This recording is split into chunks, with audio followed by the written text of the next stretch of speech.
You are me in the new samsara. The new samsara?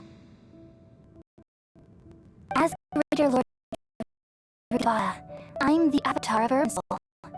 And you are the purest branch snapped from Irminsul. Imagine it this way. Even if the tree dies, its branches will eventually take root and grow, continuing the tree's life in another form. I'm merely the reigning consciousness, Greater Lord Devata. The real me has presumably died a long time ago.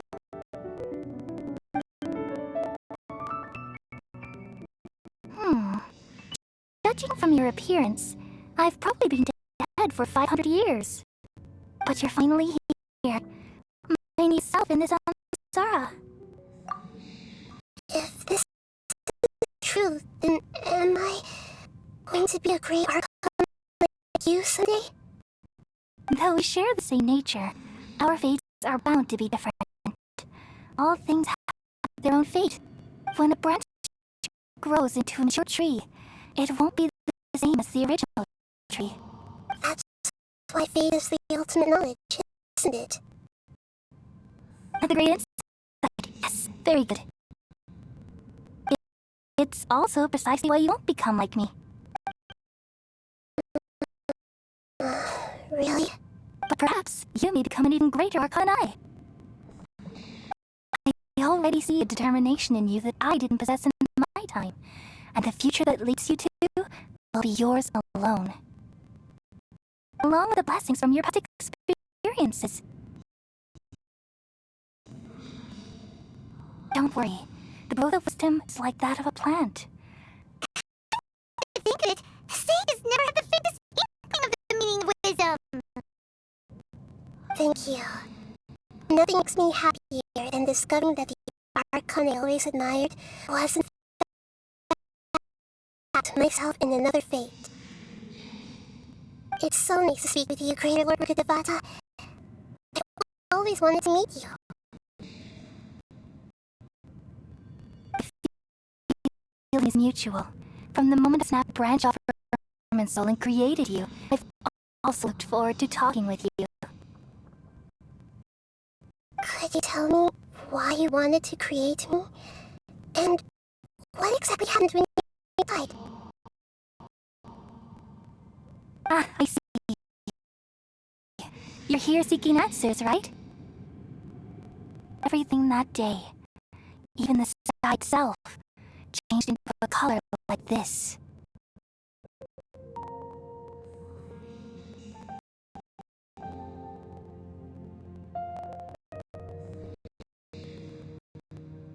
At that time, the seven were all summoned to the nation of Conria, except for me. I had a more important task to attend to. I had to protect Irminsul. The disaster occurred together with the pollution of forbidden knowledge. At that very moment, with my consciousness connected to Irminsul, I sensed something was wrong. The pain started to torment my mind. By the time I reached Irminsul, it was already displaying signs of corruption. Had I not repelled the pollution of forbidden knowledge with King Deshret thousands of years ago, I might have felt even more hopeless and lost. So what exactly is forbidden knowledge? It's the kind of knowledge that doesn't belong to this world, and a form of truth that can't be understood. It came from the very bottom of the abyss. Even I could never understand it. The world is constantly rejecting it, leading to all kinds of bad phenomena. If we allow forbidden knowledge to pollute Irminsul, I'm afraid the entire that could fall. So, there's knowledge that even the God of wisdom can't understand? At that time, I knew I couldn't repel forbidden knowledge with my strength alone. Which is why I created a device that compiled human wisdom and named it the Akasha. It's truly the world's most amazing invention. Thank you. For a long time, I thought dreams were the fruit of human wisdom. Though it was selfish to do so, I borrowed people's dreams using the Akasha. Then I compiled their wisdom and all of my own power. Well, did it work? Thanks to the wisdom of the people of Summeru, almost all the forbidden knowledge was clear in Ermin's soul. But things didn't go as smoothly as I thought. And then I remembered that my consciousness was also connected with Ermin's soul. It brought me knowledge and wisdom, but vile corruption as well. From the very beginning, my existence had been polluted by the forbidden knowledge. No. How could that happen? I've experienced that pain in your consciousness. It must have been a horrible experience. Yes. But my feelings weren't important. The important thing was that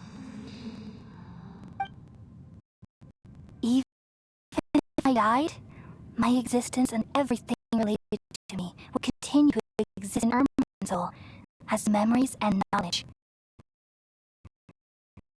Meaning that the forbidden knowledge couldn't ever be permanently eradicated. And there's no way to eliminate myself. It would be a sort of paradox. So, I took the purest branch of Ermin's soul as my incarnation in the next samsara, and left a trail of clues. All in hopes that you would come here and remove me and my pollution from Ermin's soul forever. Wait, no, I can't. So you realize what that implies. You are very smart indeed. Ermin's soul has all the knowledge and memories of this world, and as you realized just now, removing me from Ermin's soul means I essentially will never have existed in this world. But this is the only way to save Ermin's soul. I love you so much, and I missed you so much over the past 100 years.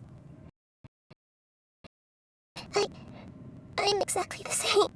So how can we just forget you like this? Is there really no other way? There must be something else I can do. For the god of wisdom, Boer, you should know that there is no other way. But this is so cruel. I don't want to forget you. No need to feel so sad, Boer. As someone who delights in wisdom, you should feel joy at finally finding the answer. These are the words in their entirety. The answer you've been seeking all along.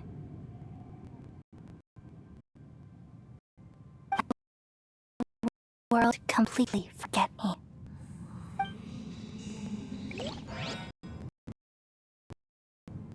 We all nestle under the great tree of wisdom, peering out to perceive the world. From the earth and from the rain, we perceive its wonders, until we become a white bird to perch atop a branch, and finally snap off the most important leaf. Once upon a time, I alone dreamed in this world. In my dream,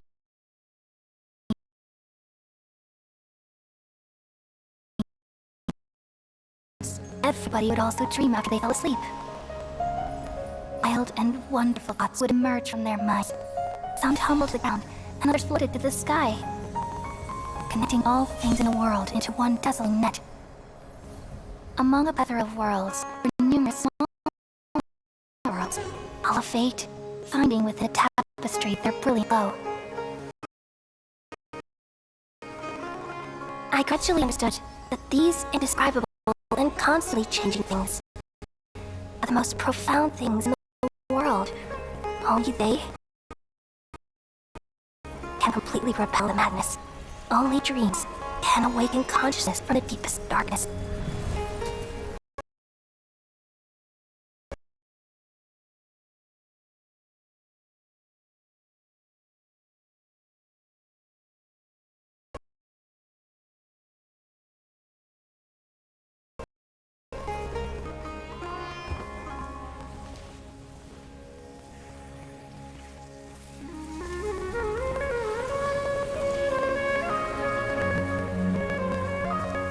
I'm the one who posed this question, yet also the one who sought a solution.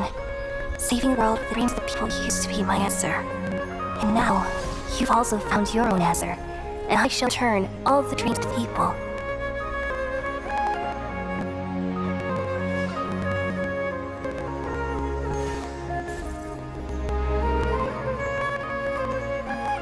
Goodbye.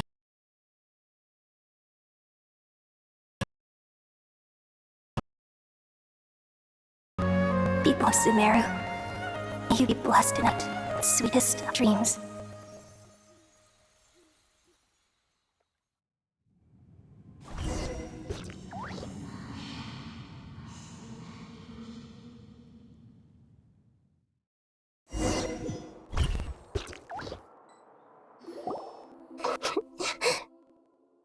I'm worried.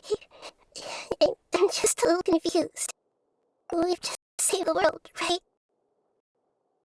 So why am I crying? I don't know where this feeling inside of me has come from.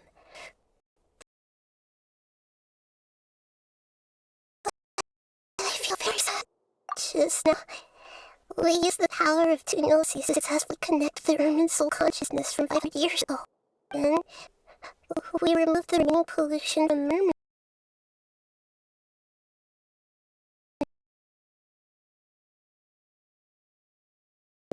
Soul. Yeah, what's wrong? Weren't you there just now?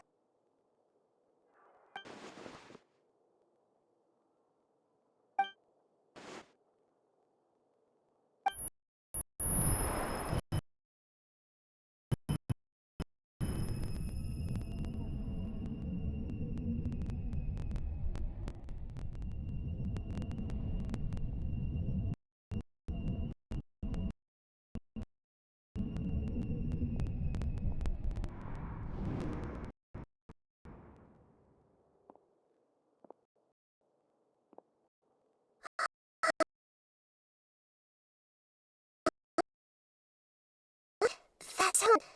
Traveler, Paimon. I've been waiting here far too long, but finally I have the chance to be alone with you. All the precious time I wasted has finally paid off. Doctor, what have you done?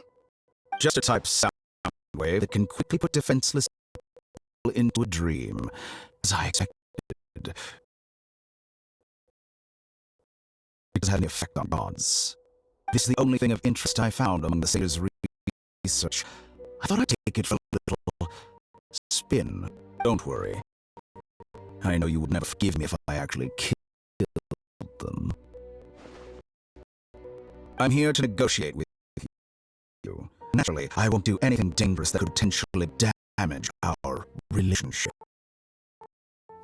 Negotiate with me? I heard you'd already left Sumero. Why are you here again now? I left Sumero, but I also stayed in Sumero. Even the god wisdom is restricted by the habits of cognition. How disappointing. You mean there are many different versions of you in this world? An astute guess. Even the same individual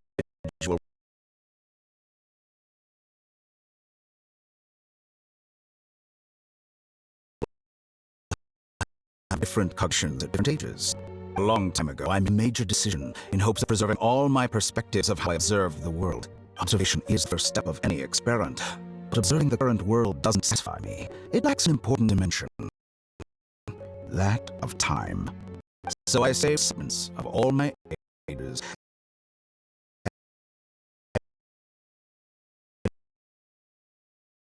and made them into independent individuals. That's all there is to it. Indulge me. Does the god of wisdom find my method of seeking knowledge? It's an insult to the very concept of life.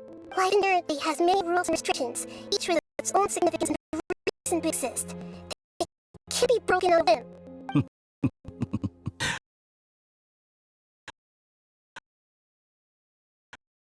Good.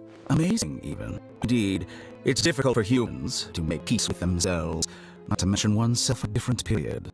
Since you were in academia, why wait until now to show up? You could very well have stopped us and helped that fit god. Simple. Let me ask you this. Would any staff member ever helped the subject in the middle of an experiment? It was my experiment.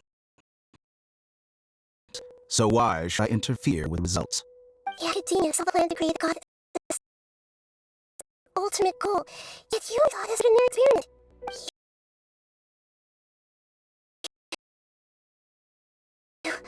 You really are crazy. If the experiment succeeded, you would have had a new God in your hands. How would you waste your own God then? Do you still take the same stance? Do you still have the same view of yourself? I'm first and foremost